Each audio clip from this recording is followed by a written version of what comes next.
What does it take to be a transformational leader? Is it experience? Is it passion? Or is it something else? Today's guest will redefine leadership by talking about emotionally intelligence. Some people call it EQ, and the heart first leadership and how it's at the core of their work. My next guest is an executive leadership coach, a former principal with 18 years or more experience in education. She specializes in helping leaders build high performing teams through emotional intelligence and the heart first leadership. Listen, my guest is none other than Hyla Monet Penn. I'm excited about this conversation we're going to have. Listen, her journey is going to open up this whole idea of what key lessons should we learn about emotional intelligence? What should we learn about just leadership in general? And we're going to look at strategies to balance.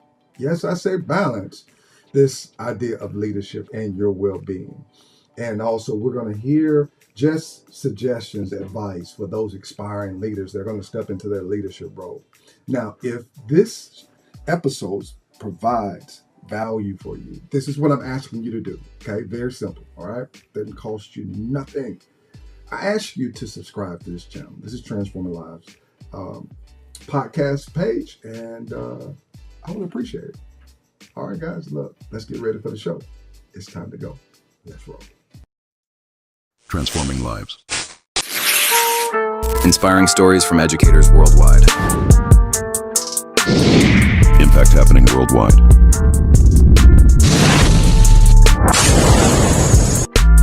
Your transformation starts here.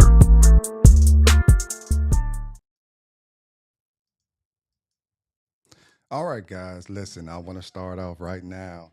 I am the editor, so I can't fire the editor right now, but I want to go ahead and apologize to Miss Penn right now. I know that I spelled your name correctly when I edited this particular video, but I'm excited for those that are joining on YouTube.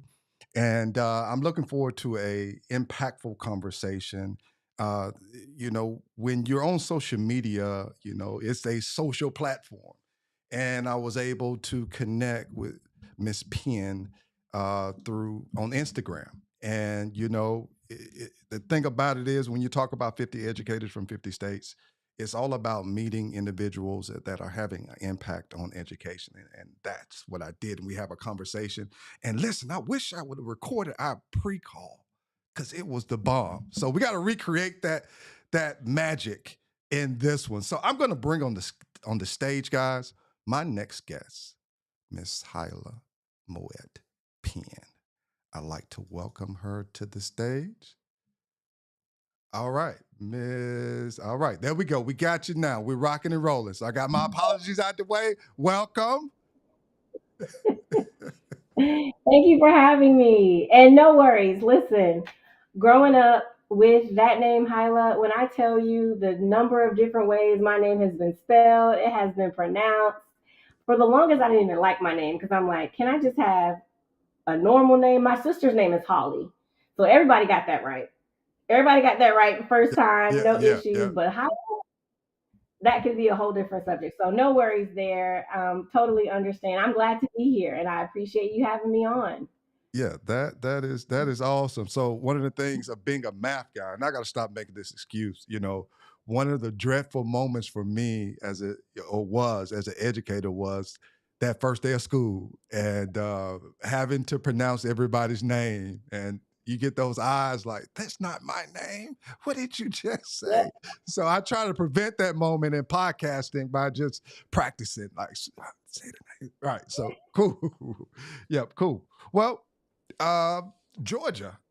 Georgia's on my mind. So this whole idea of how is the weather in Georgia?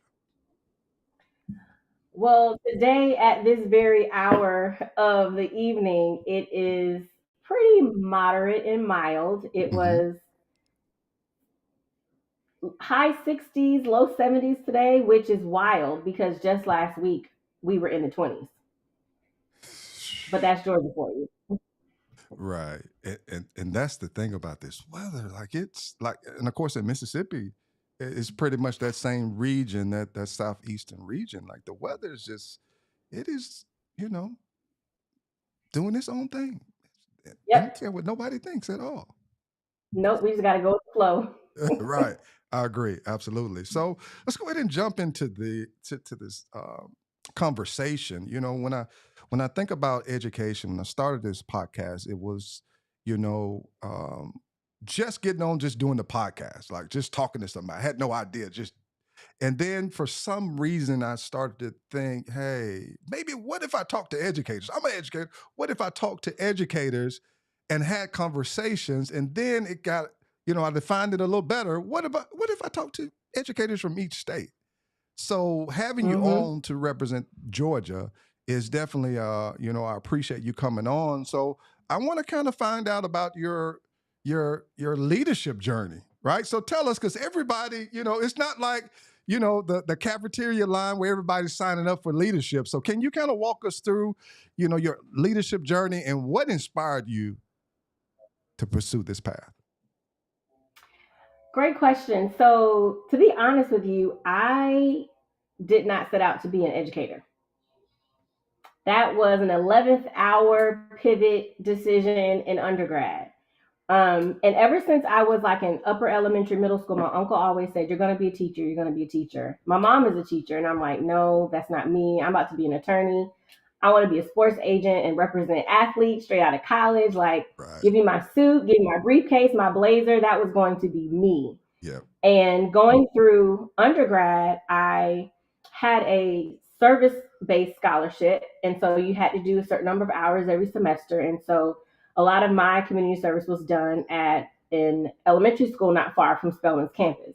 Mm, And that's where I started to really dabble into education and get to experience kids in a different way beyond, having younger cousins and family friends. yeah. And so, fast forward a little bit further, I ended up getting a job in an after school program.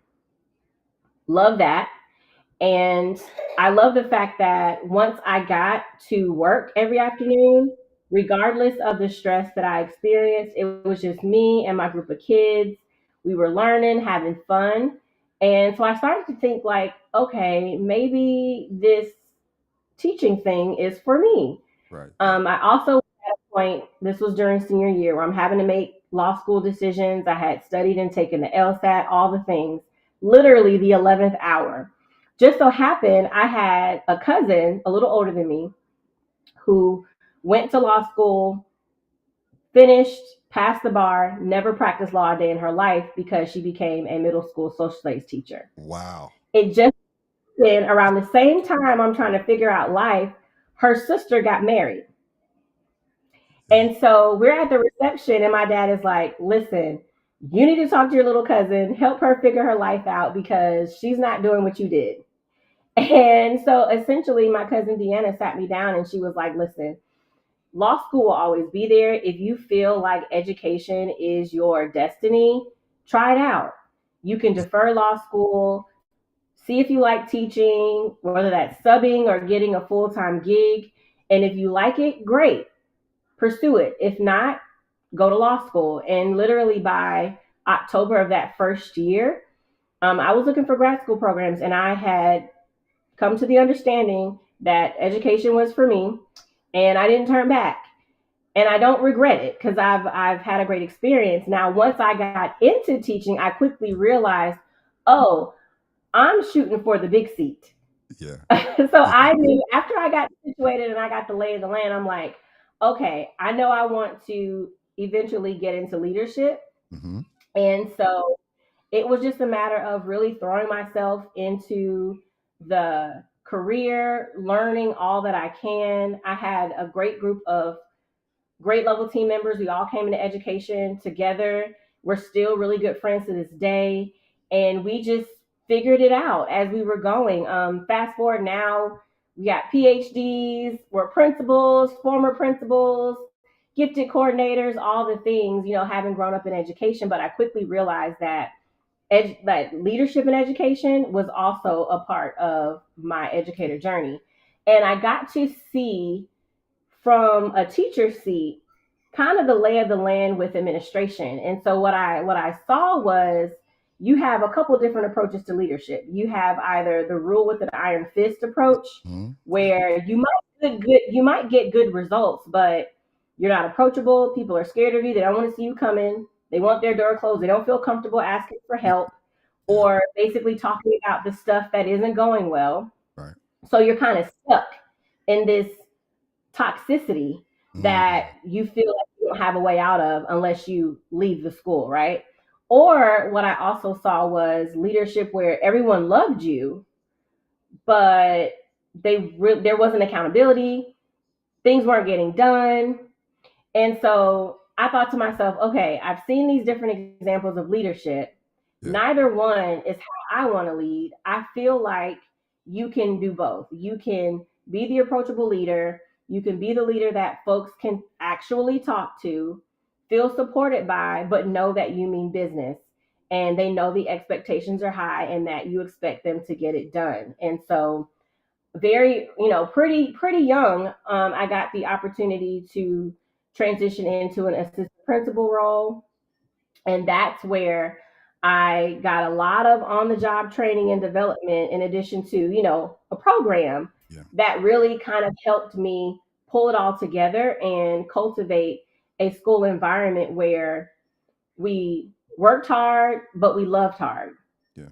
love of our students and love and respect for each other in, as colleagues. And it wasn't perfect, but my thing was that's a sign of a great team and a sign of a positive environment is when people don't hesitate to tell you what needs to be fixed, and they know that you're going to do all that you can to address their concerns. To me, that's the evidence of a positive culture amongst your staff. And I was excited to experience that Yeah.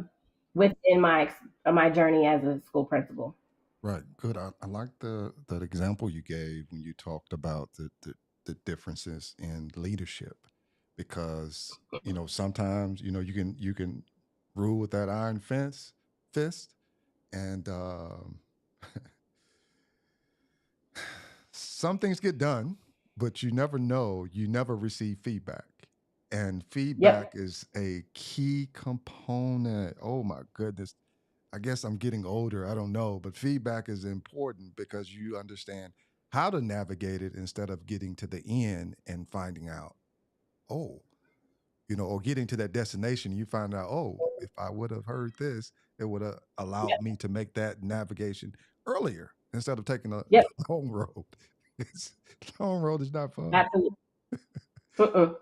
No. And in those environments, you have a lot of false harmony. So the situation of where the people are going to tell the leader at the top all the things that they want to hear, Yeah. but not really get to the nitty and gritty of things that can really drive sustainable improvement. Right. Yeah. And it happens where this false sense of, like, oh, I like that false sense of harmony. Right. Like it seems as though, but as you peel back the layers, you really find out, that's not true. This is not true of what the surface area is displaying. Yeah, that's toxic. It is, and it can, and so I've seen it be cultivated in a couple of ways. I've seen it to where the leader actually wants the yes people around them, Yeah. right? So tell me all the things I want to hear. Don't tell me the stuff that I'm not going to want to hear. That's going to make me mad. Yeah. I've seen that, and then I've also seen elements of false harmony where the leader's doing all the things to be approachable, to be open to receiving feedback, but because of the staff's previous experiences with leadership that has been negative, they're hesitant to really take that leader up on their offer of tell me the real, give me the raw and real, be open and honest. And so you can have that false harmony perpetuated in either situation. Right, because people experience, and that's a conversation. I can't remember what guest, but trauma is developed, or trauma is Yeah. happens for those that are under leadership, and it takes them a while to build back up trust. Right, it is not the leader's fault or the current leader's fault, but Mm-hmm. building that trust is sometimes it's not easy, because with trauma. And again, I'm not using the word lightly. People are replaying the parts of their Yep. experience in their head, right? Yep. Because of they might attach it to the position, and that person has to gain their trust back to say, you know what? Number one, they have to acknowledge, yeah, you did experience that, but that's not me. Mm-hmm. Yeah, yeah. It's kind of like I have a mentor that calls that the bad boyfriend syndrome. You Oh, know, when you're the when you're the partner that comes in after the toxic partner, you ooh, got to deal with some of that residual, that leftover stuff. right. And that happens in leadership too. And so to your point of, you have to continuously put yourself out there as the leader that's doing it differently. Yeah. You can't feel slighted because people may have that idea, even though that's not who you truly are as a leader. It takes time to rebuild that trust. Oh, yeah. And it does at that time. And, I think a positive side of that is that you get to know your people and you really are Mm-hmm. able to dive in and know them, not because of them just being an educator or in this classroom teaching science or teaching math or whatever. You find out the person, and that's how you're able to navigate through these can be tough times. Yeah, Mm-hmm. absolutely. And I feel like we're touching some of these key lessons you've learned in leadership. And when we talk about these key moments, for the listeners, it's some people are going to say, "Oh, yeah, I can agree. I've felt that way, or I've experienced this culture, whether it is a positive culture, whether it's a toxic culture, or I like the word. I wrote that down. This false harmony that is, Mm-hmm. and the thing about it is,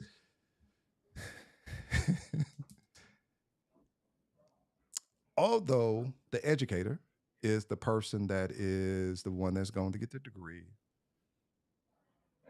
support staff tells you to, Yep.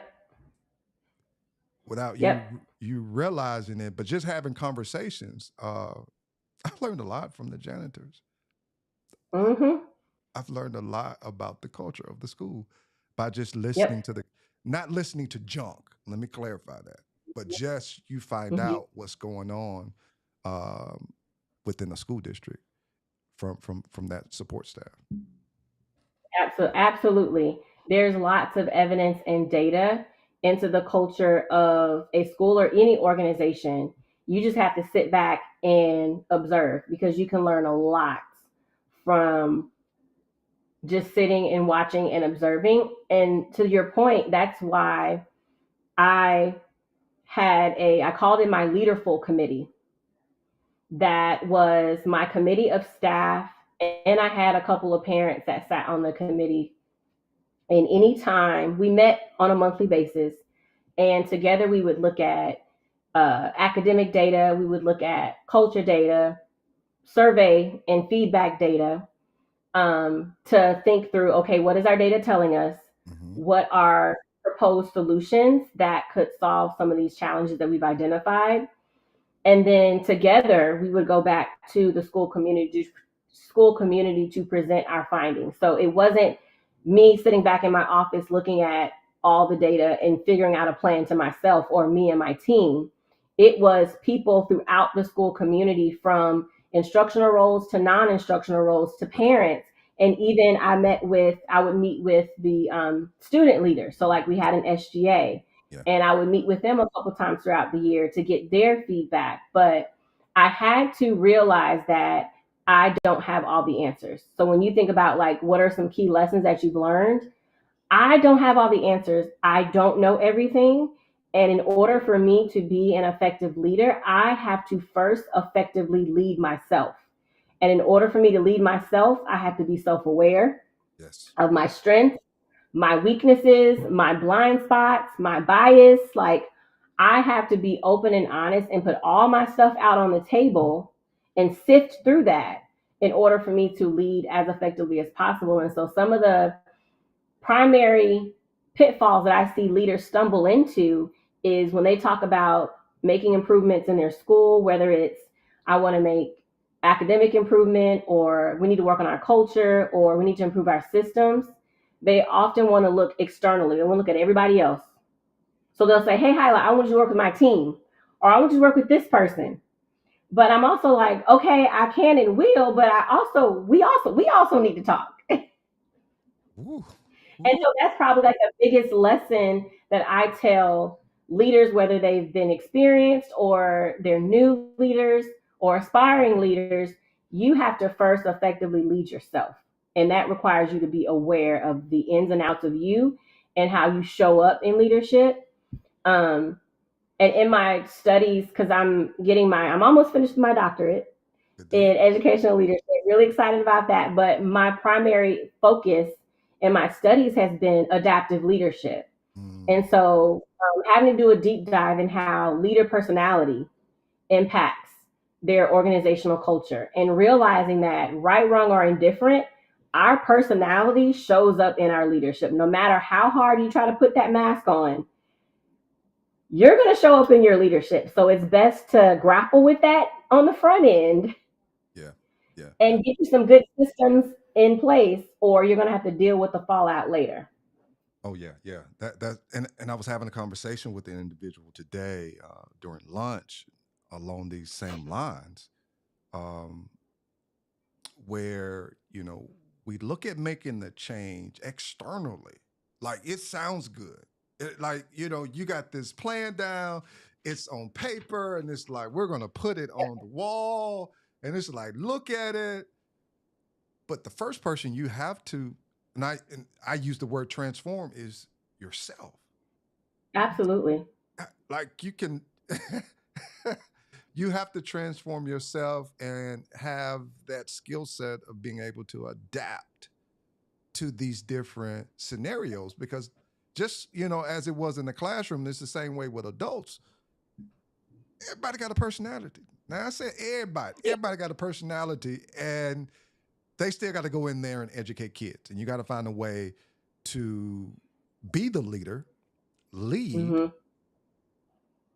yet establish a functional organization where everyone has the ability to grow. That's Yep. yeah.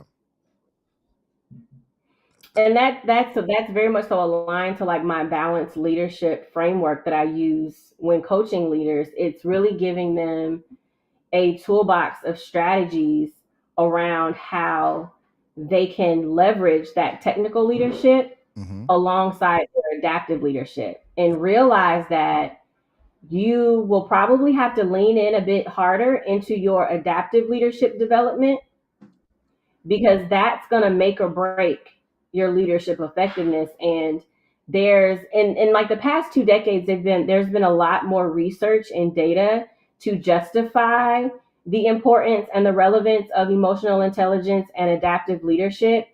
A lot of leadership programs are still trying to catch up in terms mm-hmm. of how this impacts their curriculum and their development scope and sequence, because in all honesty, that should be the bulk of the development, is grappling with the adaptive side of leadership and how that can impact the technical side. The technical stuff, we can fix that. We can grow that pretty easily. Yeah. The adaptive work takes a lot of inner work, not only of the leader, but also those that they're leading. Like it's, but the modeling of that work has to start with the leadership, right? You can't expect your staff to want to do that work if the leadership isn't willing to do that work. And for some reason, I was looking at in my state, I service different schools, and I was looking at over the 10-year period of in the consultant role of how many schools that I serviced. And you just go down memory lane of looking at, okay, this happened at this school. You're writing down the names of the schools, and you're like, this happened at this school. And a common thread is this right here: is that excuse me, is that I go in and support them instructionally. Someone in that building has to have a strong instructional background. Absolutely. If it's that leader in the seat, or it's that leader recognizing, I like what you said earlier, of delegating that responsibility to someone else in that particular organization to handle that part. Or third thing is you just have some dynamic teachers are just flat Mm-hmm. down teaching, or you have that solid group of kids that came through that are just phenomenal students, and they just like, I really truly, and I'll be careful with this word. Sometimes we say they don't care, but it's noticeable that they like, I want to learn some more. So I begin to think about that part of leadership as well. You're absolutely right. And I have experienced some of what you just described, and I've definitely seen other leaders that have been in some of those scenarios. And so I can say that earlier on in my school leadership experience, I definitely, being a leader who was green, Hmm. right, Yeah. definitely was blessed to have teachers that knew what they were doing, that they loved what they were doing, they loved their kids. So that honestly gave me the space and opportunity to figure out this leadership thing because they didn't need a lot of management. Right. Yeah. That's cool. And then over time, as you know, the school communities evolve, you get in different abilities of teachers. Now I have my leadership legs underneath of me. Now I'm having to lean in a little harder on the instructional side. Yeah. Um, but I had the benefit of having a leadership team who we all had different strengths and gifts and talents. When it came to the content knowledge, like the instructional knowledge, Hmm. you had two of us that were really strong in humanities. So we had very in depth reading, language arts, social studies background. Then the other half of the team was more in depth in math and science. So we were able to hit on everything and hit confidently when it came to coaching and developing teachers. And then on the leadership side of things, we all had different roles to play in regards to leading the team. So I was the galvanizer, right? I'm the principal. I'm the one that's responsible for setting the vision, getting Right. everybody motivated. Yeah. Let's go. Yep. Yep. I Yep. had an assistant principal. She was really great at the plan. Okay, so we have these goals, we have our mission, our vision, we know what our data is saying. Right. Let's make sure this action plan is Right. Yep. effective. Yeah. I had another leader who was great at pointing out the gaps in the plan. Hmm. That's good. And then I had another leader who, in addition to my ability to galvanize, she was really great at the student centered approach of it all. So, how can we take this work and coach teachers into being able to cultivate these student centered classroom environments where kids are going to actually want to come to school and learn? But I had to be willing to say, I'm not good at the action plan part because I'm an ideas person. I'm gonna get everybody excited about it, but my plan is gonna have a couple of gaps. Yeah. Yeah. I had to be willing to admit that as a principal.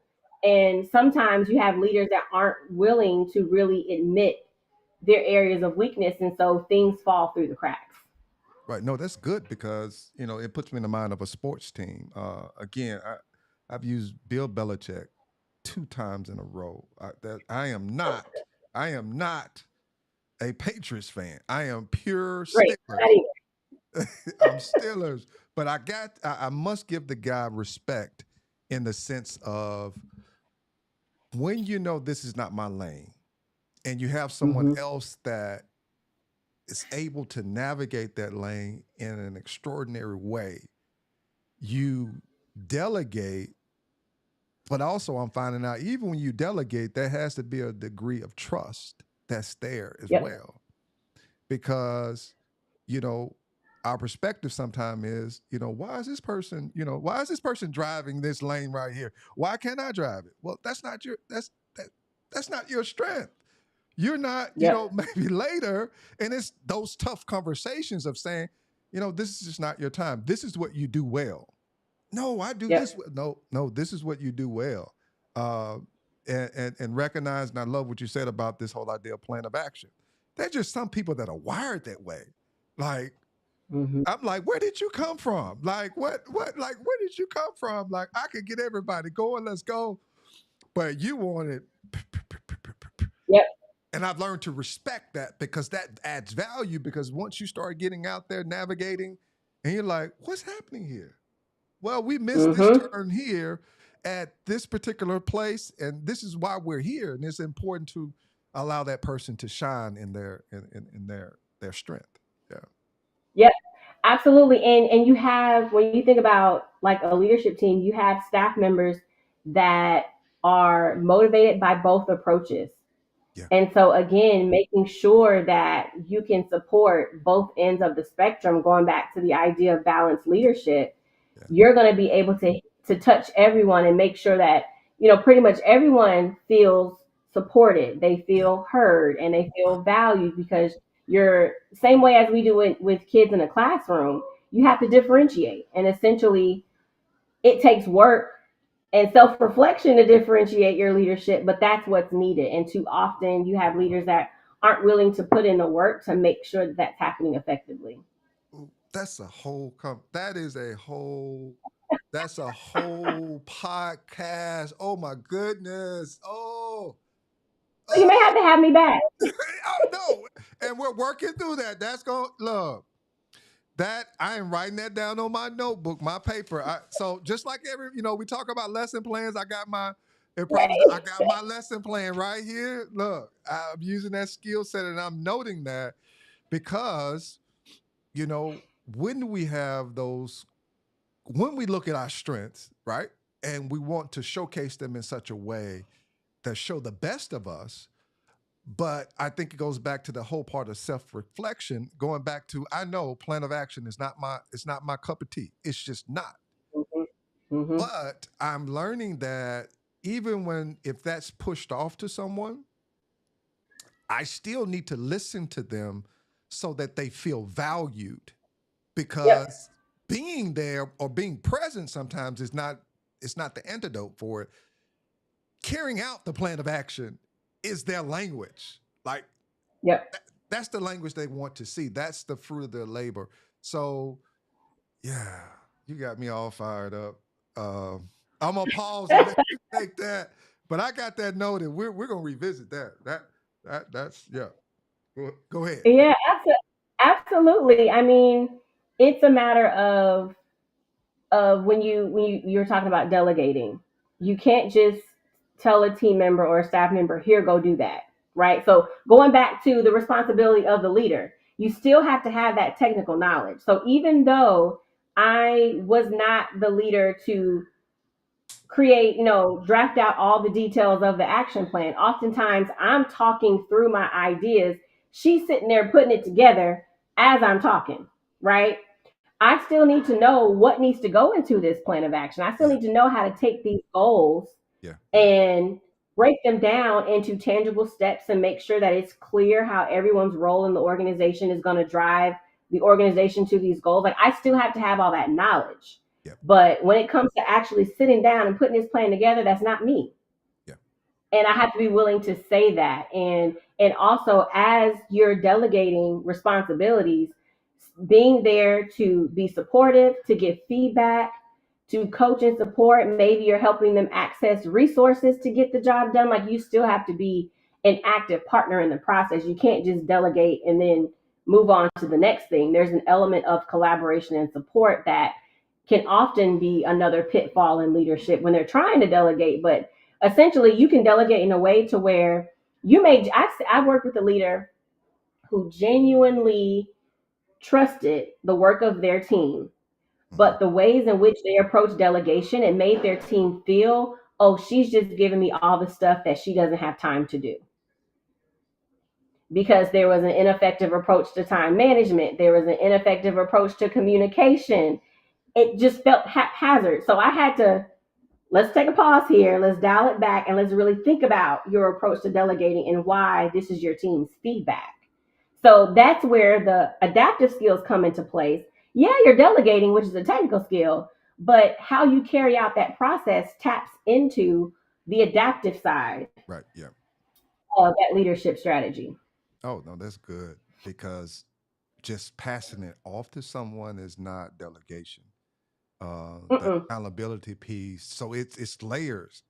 It's layers to delegation. Like, You have to have within that delegation, as you were talking about, I'm thinking about accountability. Who is responsible for this part, and how do I not come off as, like you said, well, I'm just passing this off to you because I can't do it. No, it has to be a genuine conversation on the front end Yep. so that Mhm. they know that their work is valued beyond just something that you want to be on your checklist. Like, Mhm. people feel that. They feel this, passing the ball off. It's not like in basketball where you're throwing this no look pass or this. It people feel that how their role plays a factor in the big picture. Yeah. Yep. Absolutely. So when you think about, like, I know we talked about discussing, like, what is the value of emotional intelligence and the heart first leadership approach. It's the how Yep. in how you lead. I was reading an article not too long ago, and it was discussing how when leaders are hired for their leadership role, Yeah. they're not necessarily hired for their talent in leadership. They're hired because they demonstrated Mm, their ability to get the job done and get it done well, excuse me. right. So the article was basically saying that if you want to start to hire for a person's talent in leadership, then the whole approach to how you traditionally hire has to change. And when you think about, reference requests, reference checks, typically who gets asked to provide a reference? 9 times out of 10, that person's superior, that person's previous manager. Yeah. The article was saying, no, no, no, no, no. If you're truly trying to hire for their talent and leadership, you want to talk to the people that person was responsible for leading, because they're going to tell you just how talented that leader is at actually leading. And so it will help to determine, okay, this leader has definitely demonstrated effective technical skills. Check, done. We're good on that. Let's lean into their adaptive skills. And you got to get that feedback from the people that they were in closest contact with in terms of leading and giving directives and managing and all of those things. And so when I read that article, I got so many ideas around, because I've had a couple of clients to help them with their, like, recruitment Yeah. strategy and hiring strategy. And I'm like, oh, this is great stuff, because we've been trained to hire completely differently and ineffectively for leadership. Right. No, that's great because now you have to prepare yourself for, they're not difficult conversations, but those I can understand why it's not happening, because you get the truth in many cases, because they're going to tell you, this is how the person made me feel. This is Mm-hmm. how the person approached it, and they may have a story. And I yeah, pass me that article after we get through this. This part. It was definitely a good one, and one that definitely opened up my eyes, but it also just reiterated the importance of, when you get a leadership opportunity, the importance of the first person you should really work on leading, it being yourself.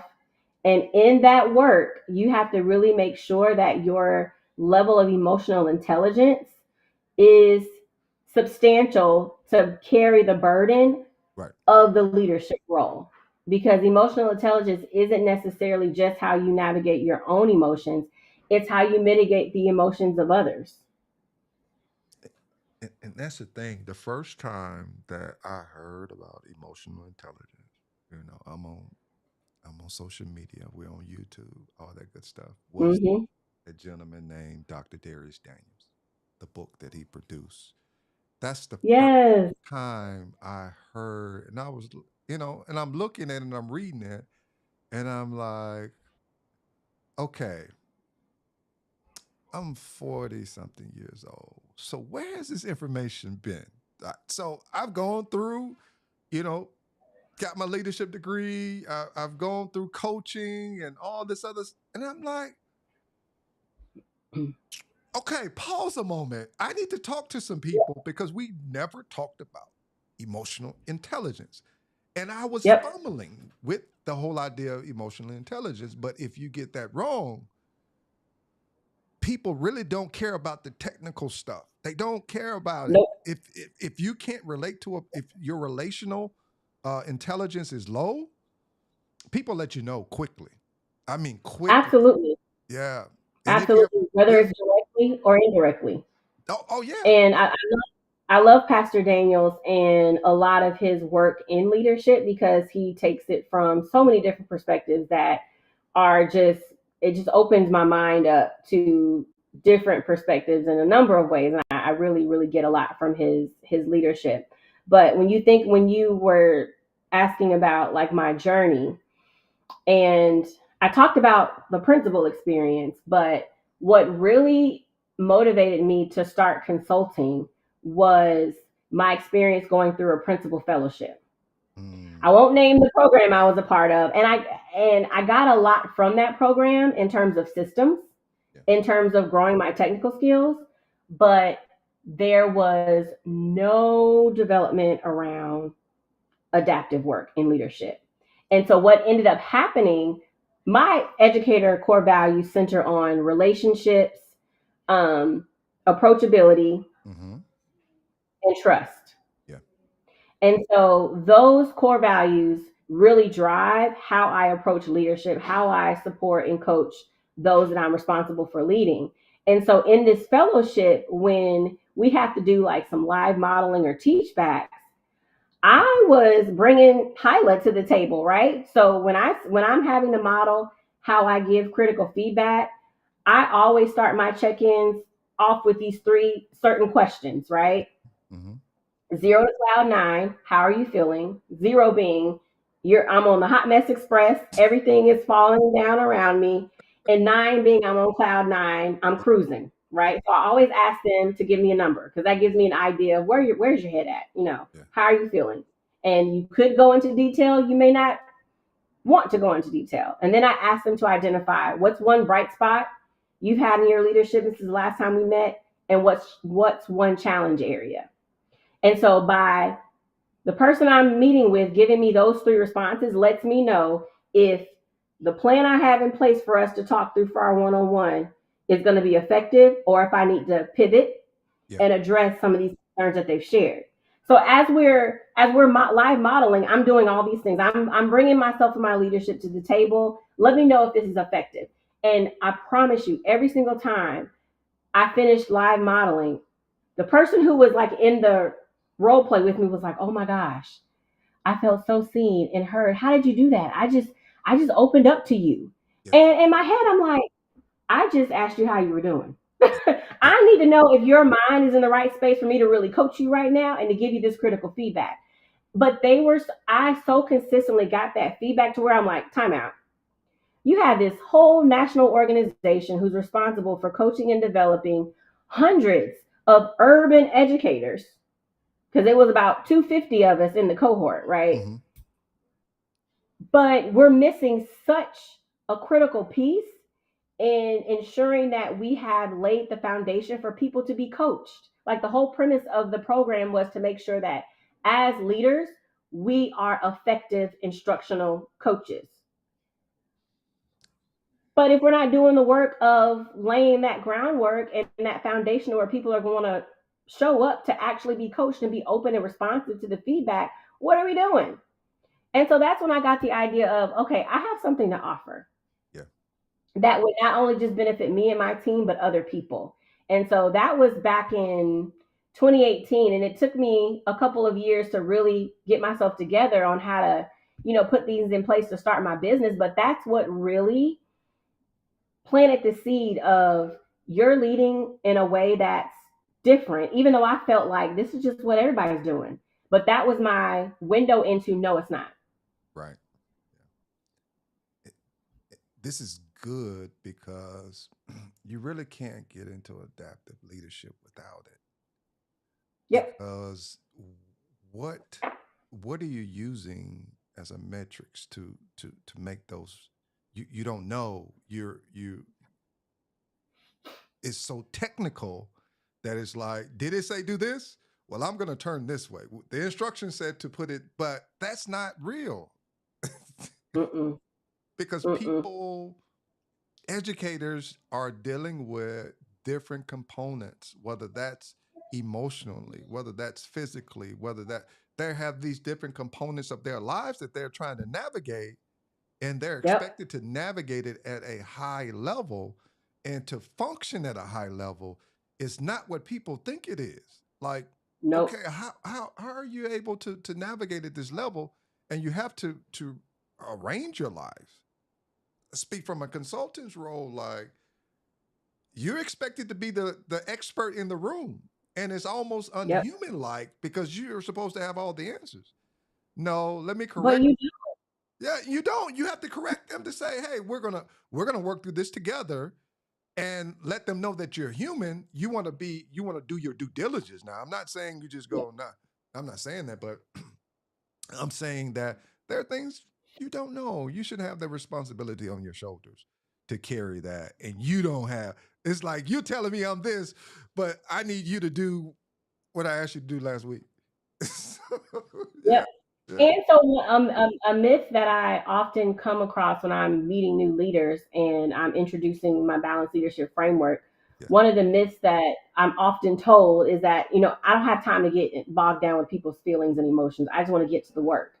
And I'm thinking to myself, like, okay, it's going to take some time for me to help you to understand that those emotions are that's the brick wall that's separating you from your success or from helping your staff member reach their success. And so the fact that you're taking time aside to truly ask them how they're doing, check in on them, and if they share something that is evident that, like, okay, this is not going to be a productive use of time right now, given what you're grappling with, it doesn't mean that you completely don't get to the actual work. You may have to reschedule. You may have to, like right. there's an adaptability piece as well, adaptive leadership. You have to be willing to pivot, but that doesn't mean the work doesn't get done. And so that's another myth that I have to fight sometimes. And I'm willing to fight it because I don't want leaders to lose that urgency. You got to make sure you get the job done and that you hit these marks and these goals and you got this data. But there's a people piece that can determine how fast you get there or if you even get there at all.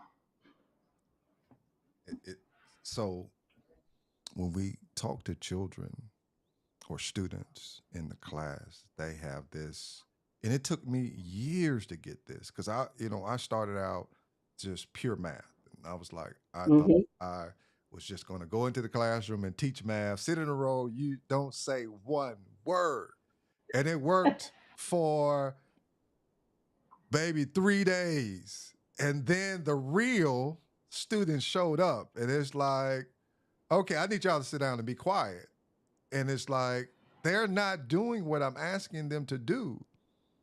And Mm-mm. I had to get to the point of saying, you know what? Whose fault is this? It's mine. And I had to get to a point of understanding that you need to make some adjustments to what you're doing because this is not realistic. This is the way that Yep. you did it in school, and this is not working as well as it is for adults. Talking Mm-hmm. to adults in such a way, man, they're like they're adults, they're people, they're human beings. Like that. Oh, stop, Tony. Okay. Yeah, yeah.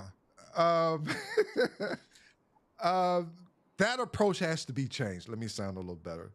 That Yeah. previous leadership style works with a small percentage of people now, and you have to make the adjustments to meet this new generation that's coming along.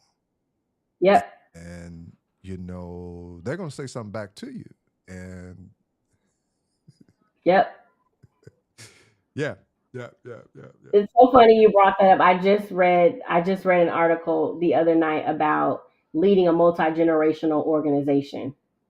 And it just continued to, like, just hit home on, because what I'm finding myself having to do is I have this framework and really make sure that I'm intentional about grounding it in yeah, research and data.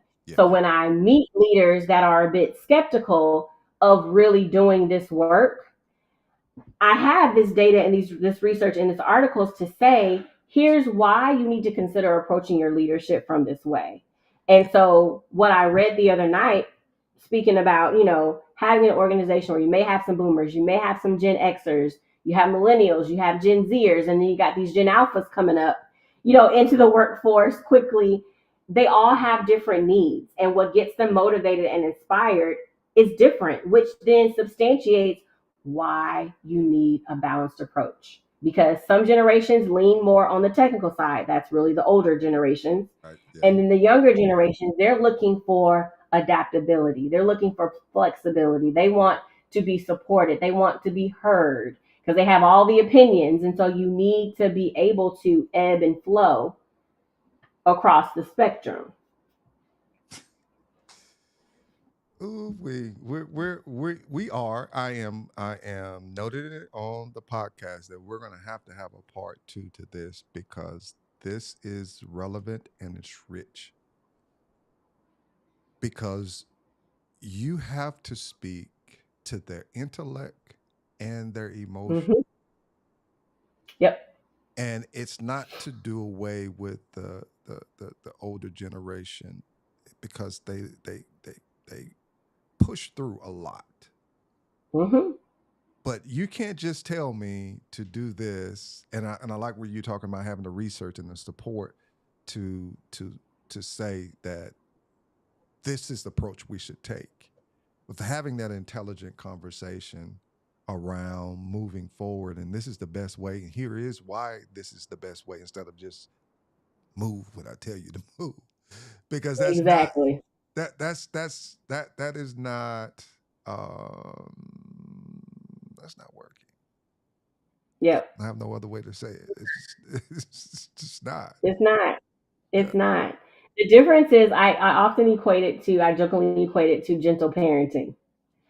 And so you, at the end of the day, you still have these expectations you want your kids to meet, but the ways in which you go about it, you got to be willing to explain. You got to be willing to explain the why. Now you do have to have a bottom line still, Oh, right. Yeah. No, no doubt. Yeah. right? Just Yeah. like in adaptive leadership, it's not all about the feelings. You still have accountability, you still have expectations, you still have a bottom line, but it's all in how you get there and doing it in a way that builds people up rather than tearing them down and not breeding this toxic environment where people don't want to come to work. And honestly, the part that's not, and I'll close with this, the part that is least spoken about is the impact of that leadership on the leader themselves.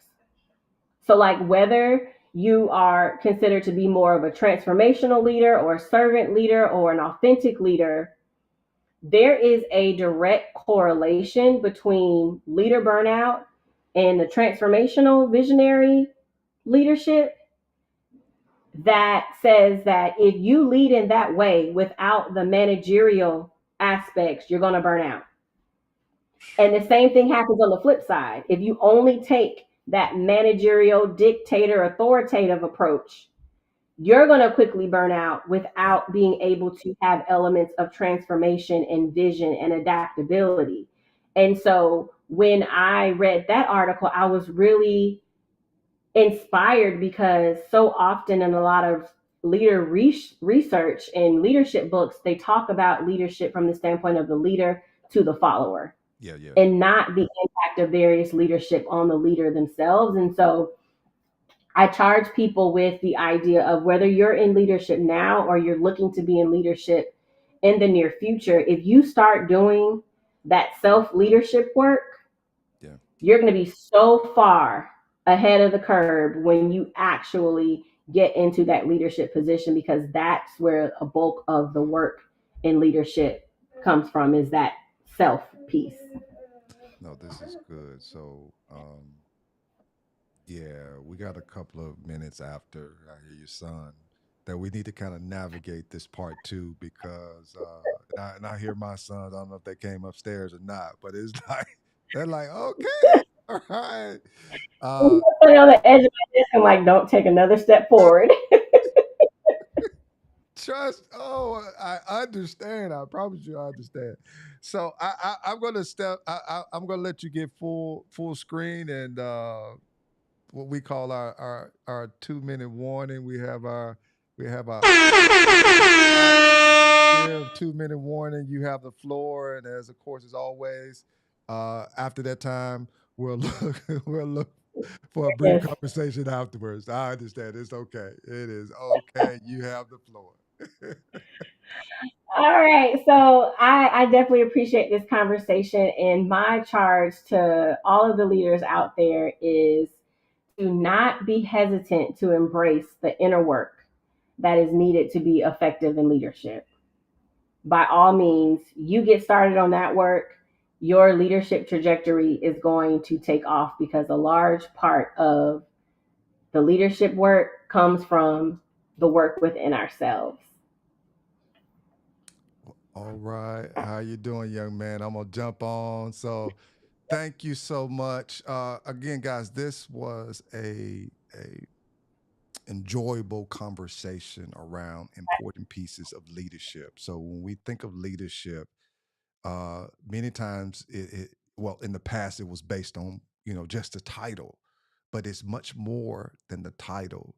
It's much more than a responsibility. It's about becoming whole as a person too, that you're able to lead. Right? Leadership is learning how to lead, and the first person that you lead has to be yourself. So I'm more than positive there's going to be a part two, because there are some conversations that in there that we need to go back and really comb through, because they're valuable for current leaders and those that are going to become leaders, because you got to know how to adapt, right? So again, guys, thank you so much for viewing this. Like and subscribe, share this with the educational buddy, because this conversation, I like to say this conversation was. All right. Well, good deal. All right, guys. Thank you so much for joining. You all have a great one. We are out.